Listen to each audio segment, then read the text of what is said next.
I'm here to talk about success, right?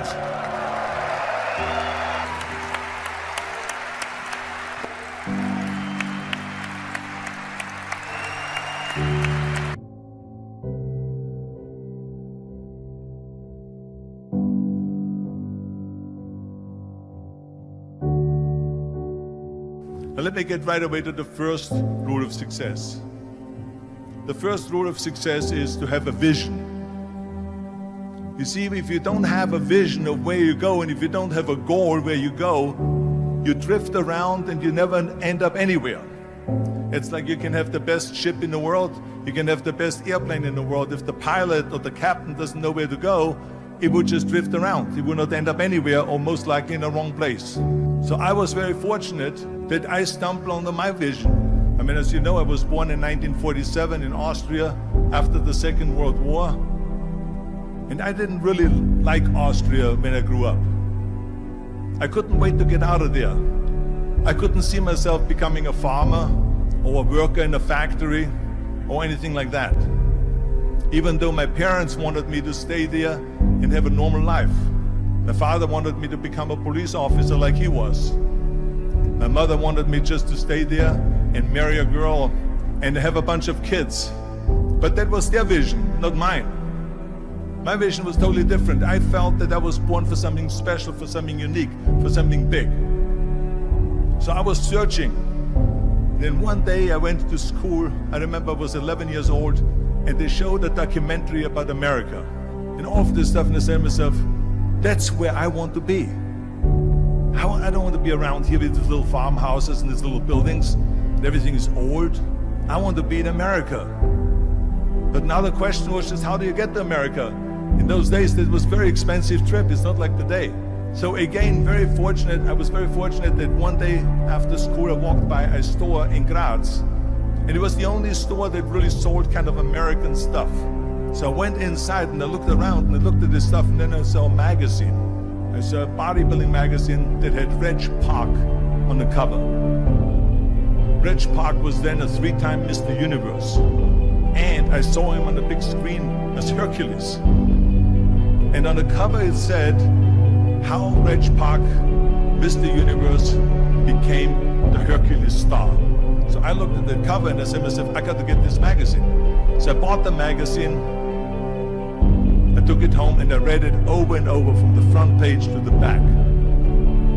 It had everything in there, how he trained, how he was working out in Leeds, England, in a factory town, how he worked out every day for 3-4 hours and became the strongest man of Europe, and how he won Mr. Europe, Mr. Great Britain, and then eventually Mr. Universe. And how he won the second Mr. Universe and the third Mr. Universe, and how he was discovered to play the starring role in Hercules. I read that and I said to myself, wow, this is the blueprint for my life. This is exactly what I want to do. I want to become a bodybuilding champion just like Reg Park. I want to get into movies just like Reg Park. And I want to make millions of dollars and be rich and famous just like Reg Park. Do you know how great it felt that I knew where I was going? Imagine the majority of people don't know where they're going. I knew where I was going. So it was just a question of how do you do it? I was so relieved. Because when you have a goal, when you have a vision, everything becomes easy. So I knew where to go. So people always ask me, when they saw me in the gym in the pumping iron days, they said, why is it that you're working out so hard? 5 hours a day, 6 hours a day, and you have always a smile on your face. The others are working out just as hard as you do, and they look sour in the face. Why is that? And I told people all the time, I said, because to me, I'm shooting for a goal. In front of me is the Mr. Universe title. So every rep that I do gets me closer to accomplishing that goal, to make this goal, this vision turn into reality. With the age of 20, I went to London and I won the Mr. Universe contest as the youngest Mr. Universe ever. And it was because I had a goal.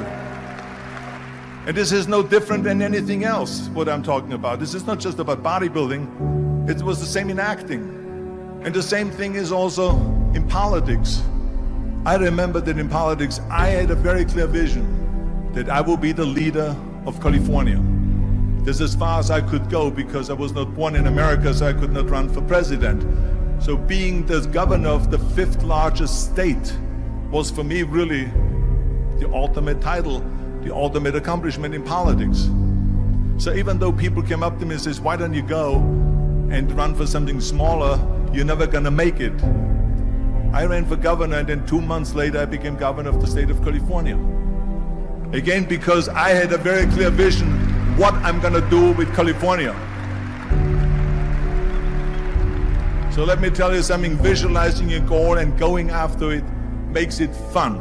You got to have a purpose no matter what you do in life. You got to have a purpose. So that's rule number 1, have a vision.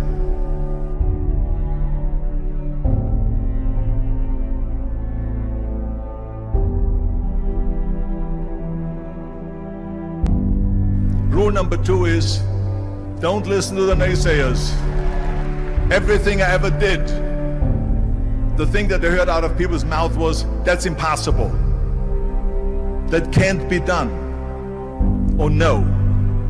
I remember when I wanted to be a bodybuilding champion, including my parents and everyone else around me, said this is impossible. That is exactly what I heard, and of course I proved to the people that it can't be done. So whenever someone said to me, it can't be done, I heard it can be done. When they said no, I heard yes. And when they said it's impossible, I heard it is possible. Because I am a strong believer.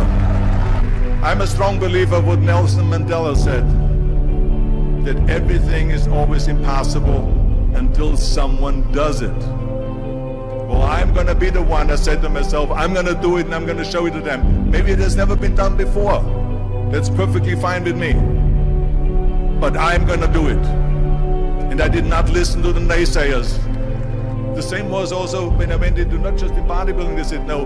When I wanted to come to America, when I wanted to go to America, they said it's impossible. There's no money that you have to fly even over there. You have no money when you go over there to live with. And what do you think, they're gonna wait for you? They have plenty of big bodybuilders over there. It was all no, and it can't be done, it's impossible. And I remember then that the same thing happened also when I'm in the show business. I won 13 world bodybuilding championships altogether, and now I said to the agent, the Hollywood agent, I want to get into movies. He said, that's funny, Arnold. I asked a studio executive, I say, I want to get into movies. I want to be a leading man. He started laughing. So they all say it's impossible.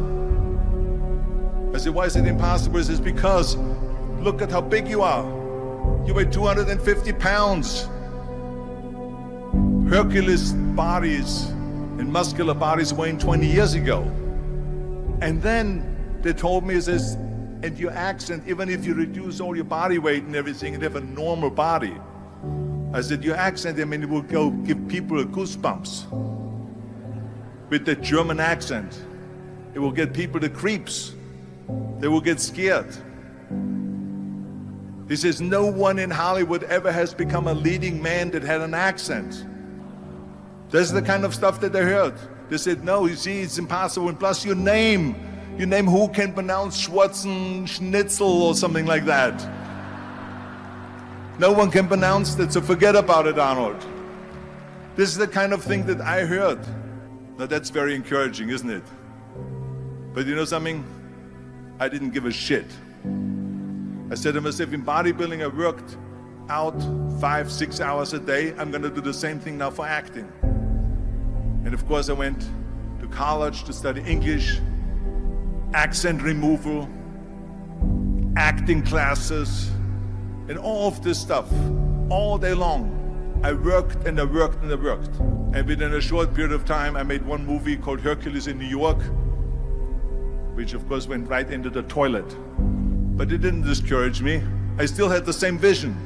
And then all of a sudden, I was asked to star in Conan the Barbarian.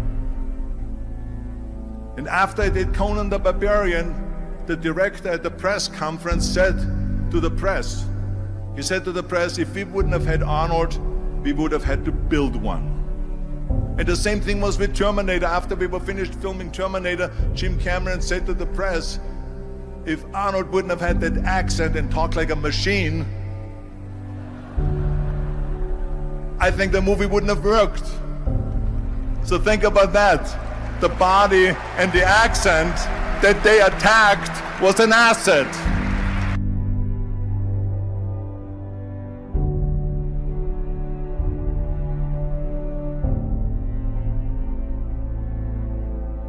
And the next thing, the third point that I'm gonna make to you is work your ass off. There is no magic pill. There is no magic out there. You cannot get around. You have to work and work and work.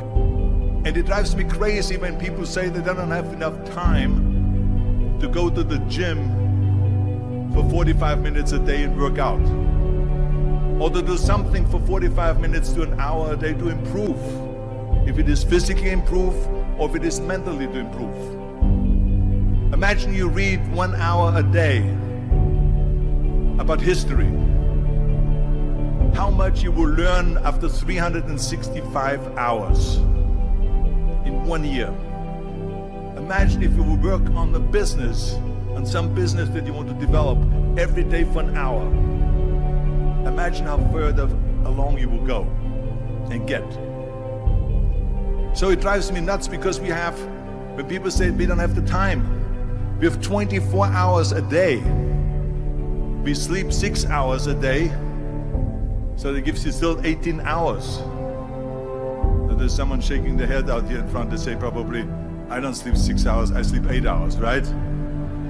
Or just sleep faster. So we have 18 hours a day.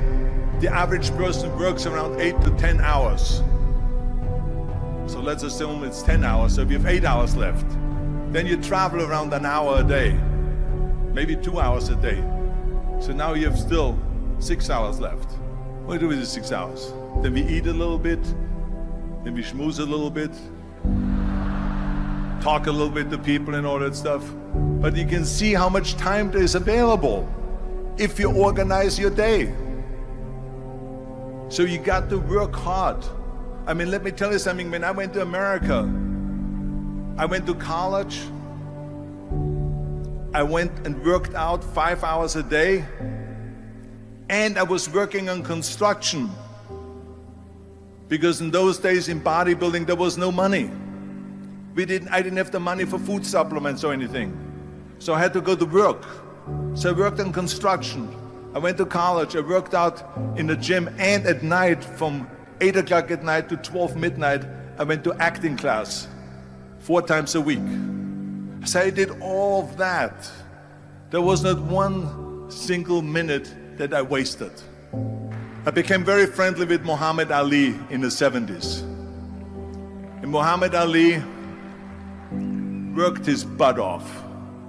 And I saw it firsthand. And I remember that there was a sports writer that was there in the gym when he was working out and he was doing sit-ups.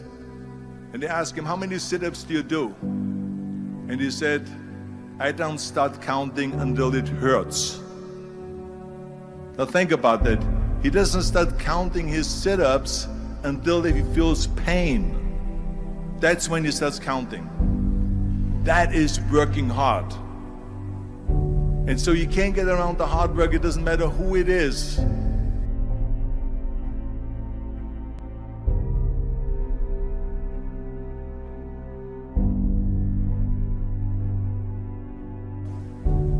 Well, I hate plan B. But when you start doubting yourself, that's very dangerous. Because now what you're basically saying is that if my plan doesn't work, I have a fallback plan, I have a plan B. And that means that you start thinking about plan B, and every thought that you put into plan B, you're taking away now that thought and that energy from plan A. And it's very important to understand that we function better if there is no safety net. I'm telling you, I've never ever had a plan B. I made a full commitment that I'm gonna go and be a bodybuilding champion. I made a full commitment that I'm gonna be in America. I made a full commitment that I'm gonna get into show business and I'm going to be a leading man. No matter what it takes, I will do the work. I will do the work over and over and over until I get it. And the reason, one of the main reasons why people want to have a plan B is because they are worried about failing. What is if I fail, then I don't have anything else? Well, let me tell you something, don't be afraid of failing, because there's nothing wrong with failing. You have to fail in order to climb that ladder. There's no one that doesn't fail. Michael Jordan said in one of his interviews, when they said, "You're unbelievable, you're the greatest basketball player of all times." I mean, tell me about that. And he says, well, you're just mentioning the successes. But he says, for me to become the greatest basketball player, I missed 9,000 shots when I was playing basketball at the NBA games. Does it make him a failure? No. He's one of the greatest basketball players of all times, but he failed 9,000 times. Do you get it? We all fail. It's okay. What is not okay is that when you fail, you stay down. Whoever stays down is a loser. And winners will fail and get up. Fail and get up. Fail and get up. You always get up. That is a winner. That is a winner.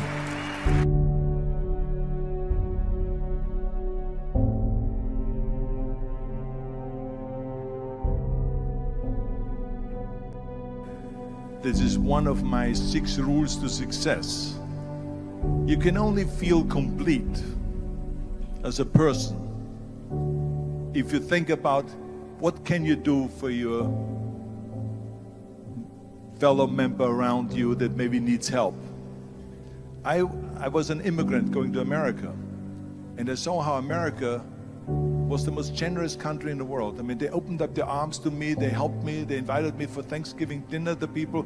They brought me, the bodybuilders in the gym brought me plates to my apartment because I had no plates, I had no silverware, I had no bedware, I had no pillows, I had no blanket, I had no TV, I had no radio, I had nothing. They brought it to my apartment. And I said to myself, as an immigrant that is being embraced with open arms, that I need to go and make sure that I give something back. And this is when I started feeling obligated, and I said to myself, so what can I do? I'm a bodybuilder, what can I do? Well, then I realized, when I saw Special Olympics, that I can help and train Special Olympians. And so we started getting involved in Special Olympics, and in no time, I proposed to them to start powerlifting in Special Olympics. And it became the #1 sports in Special Olympics, powerlifting. They always have a packed hall of 5,000 people. And I became the national trainer and the international trainer of Special Olympics. And I tell you, I felt so good. I felt better than winning a bodybuilding competition, going to one of their competitions and seeing 100 of those athletes from all over the world competing in powerlifting and being happy and being included and being felt that they're equal to all of us. It was the most unbelievable feeling, and this is why I got so excited about it that then after that, I started, going around to military bases in America and training our military personnel. Because in those days, bodybuilding and weight training wasn't popular. Now it is. Now when you go to Iraq, to Baghdad or somewhere like that, you see the American soldiers train. They have the biggest facilities. It's like this dome here. This is how big the training facilities are now. So I went from military base to train the soldiers and the sailors, the airmen and all of them. The more I got into that, the more I realized how good it feels to give something back. And that's when my idea came about after-school programs, because after school, when I traveled to all the schools to train students, I saw there was a huge gathering of students after the school was over outside the school. And I asked the school principal, what are all the students doing? He said to me, Arnold, you have to understand that 70% that the kids in our schools, they come from parents where 70% of the parents are both working. So therefore there's no one there picking them up. So that's got me the idea to start after school programs, to keep those kids in school while the parents are working and to offer them homework assistance, tutoring, sports and fitness programs and arts programs, music and painting and so on. And it became a huge success. Then, of course, when 2003 happened, where there was a governor's race in California, I said to myself, now is my chance to jump in there and to really give everything. And people said to me, he says, are you crazy to run for governor? When you're governor, he says, you cannot go and make movies anymore. I mean, I know that you can't run the state and make movies. Of course not. He says, well, you would lose all these millions of dollars. I mean, you're getting 20, 25, $30 million a movie, you will lose that. I say, I don't care. I say, all the money that I made is because of America. My success is because of America. Everything that I've accomplished is because of America. I say, so for me now to give something back for 7 years and not to make money makes no difference to me. I say, I'm gonna do it. And I jumped in the end of the race and did it. And let me tell you something. I'm not poor because those 7 years I didn't get paid. I'm perfectly fine. And it made me feel good that I could give back to America.